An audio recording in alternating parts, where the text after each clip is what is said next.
Representation matters. Authentic representations of women matter. I think that too often, our public representations of women are enveloped in the language of the extraordinary.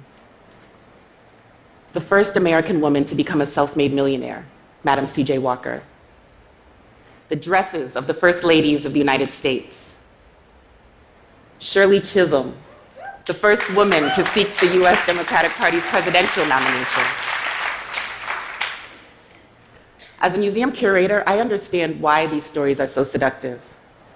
Exceptional women are inspiring and aspirational. But those stories are limiting. By definition, being extraordinary is non-representative. It's atypical. Those stories do not create a broad base for incorporating women's history, and they don't reflect our daily realities. If we can collectively apply that radical notion that women are people, it becomes easier to show women as people are. Familiar, diverse, present, in everyone's every day throughout history. Women exist positively, not as a matter of interpretation, but as a matter of fact. And beyond a more accurate representation of human life, including women considers the quotidian experiences of the almost 3.8 billion people identified as female on this planet. In this now notorious museum scene from the Black Panther movie, a white curator erroneously explains an artifact to Michael B. Jordan's character seen here, an artifact from his own culture. This fictional scene caused real debates in our museum communities about who is shaping the narratives and the bias that those narratives hold. Museums are actually rated one of the most trustworthy sources of information in the United States. And with hundreds of millions of visitors from all over the world, we should tell accurate histories, but we don't.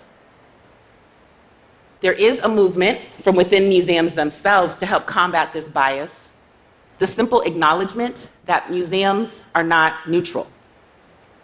Museums are didactic. Through the display of art and artifacts, we can incite creativity and foster inclusion. But we are guilty of historical misrepresentation. Our male-centered histories have left our herstories hidden. And there are hard truths about being a woman, especially a woman of color in this industry, that prevents us from centering inclusive examples of women's lives. Museum leadership, predominantly white and male, despite women comprising some 60% of museum staffs. Pipelines to leadership for women are bleakest for women of color. And the presence of women does not in and of itself guarantee an increase in women's public representation. Not all women are gender equity allies. In the words of feminist theorist Bell Hooks, patriarchy has no gender.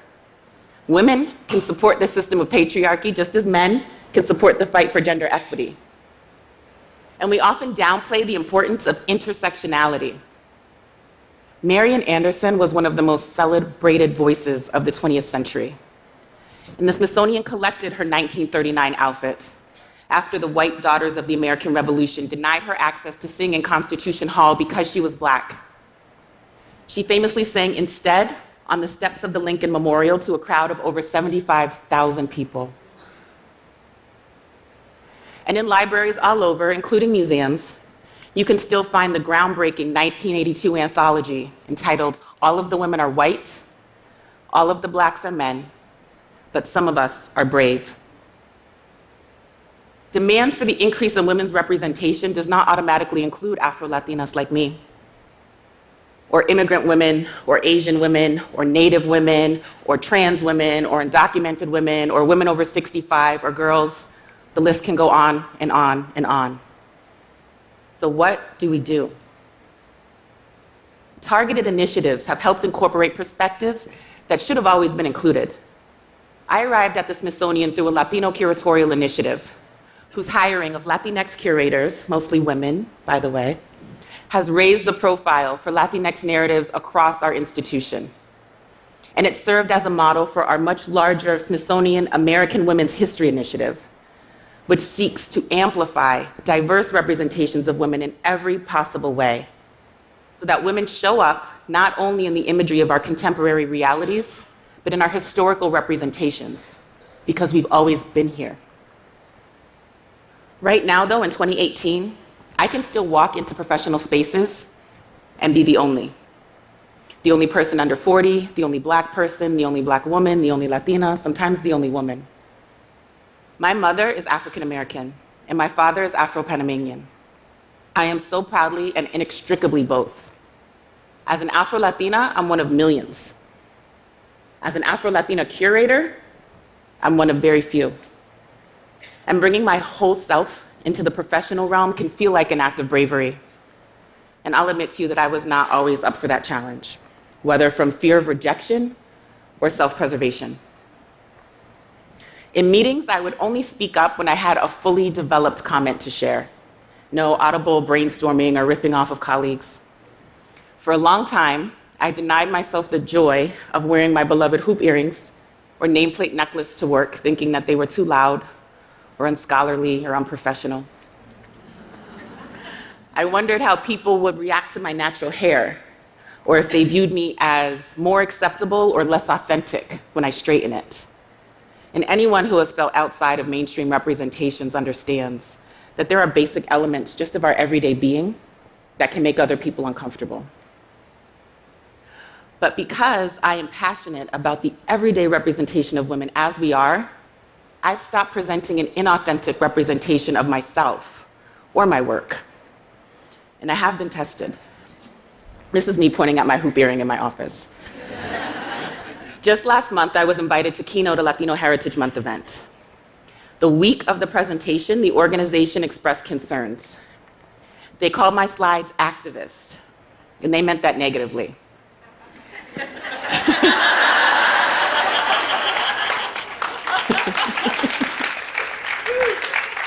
2 days before the presentation, they requested that I not show a 2-minute video affirming natural hair because it, quote, may create a barrier to the learning process for some of the participants, end quote. That poem, Hair, was written and performed by Elizabeth Acevedo, a Dominican-American 2018 National Book Award winner, and it appeared in an award-winning Smithsonian exhibit that I curated. I canceled the talk, explaining to them that their censorship of me and my work made me uncomfortable.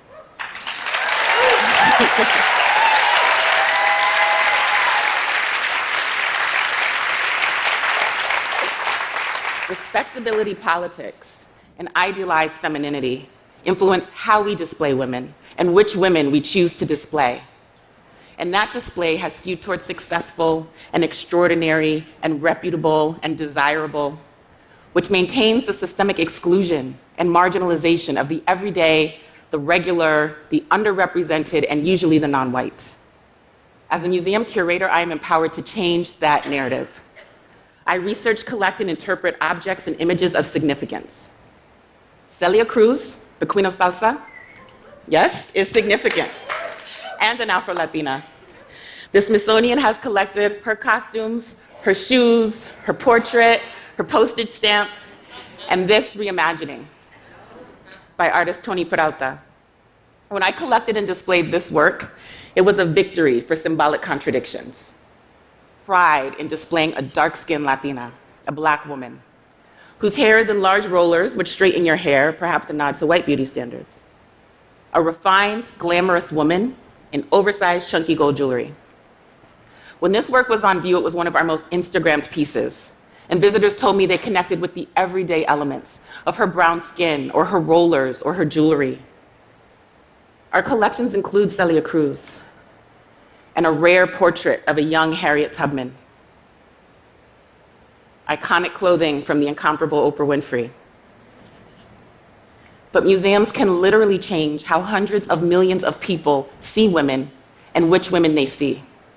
So rather than always the first or the famous, it's also our responsibility to show a regular Saturday at the beauty salon, the art of door knocker earrings, fashionable sisterhood, and cultural pride at all ages. Stories of everyday women whose stories have been knowingly omitted from our national and global histories. And oftentimes in museums, you see women represented by clothing or portraits or photography. But impactful, life-changing stories from everyday women can also look like this Esmeraldan boat seat. Esmeraldas, Ecuador was a maroon community. Its dense rainforest protected indigenous and African populations from Spanish colonizers. There are roads now, but there were some parts inland that are still only accessible by canoe. Deborah Nazareno frequently traveled those Ecuadorian waterways by canoe, so she had her own boat seat, hers personalized with a spider web and a spider representing Anansi, a character in West African folklore. Deborah also sat on this seat at home, telling stories to her grandson, Juan. And this intangible ritual of love in the form of intergenerational storytelling is common in communities across the African diaspora. And this everyday act sparked in Juan the desire to collect and preserve over 50,000 documents related to Afro-Andean culture. In 2005, Juan Garcia Salazar, Deborah's grandson, and by now a world-renowned Afro-Ecuadorian scholar, traveled to Washington, D.C. He met with Lonnie Bunch, the director of the museum where I work. And toward the end of their conversation, Juan reached into his bag and said, "I'd like to give you a present." On that day, Deborah Nazareno's humble wooden boat seat became the very first object donated to the Smithsonian National Museum of African American History and Culture. It is encased, displayed, and has been seen by almost 5 million visitors from all over the world. I will continue to collect from extraordinary history makers. Their stories are important. But what drives me to show up today and every day is the simple passion to write our names in history, display them publicly for millions to see, and walk in the ever-present light that is woman. Thank you.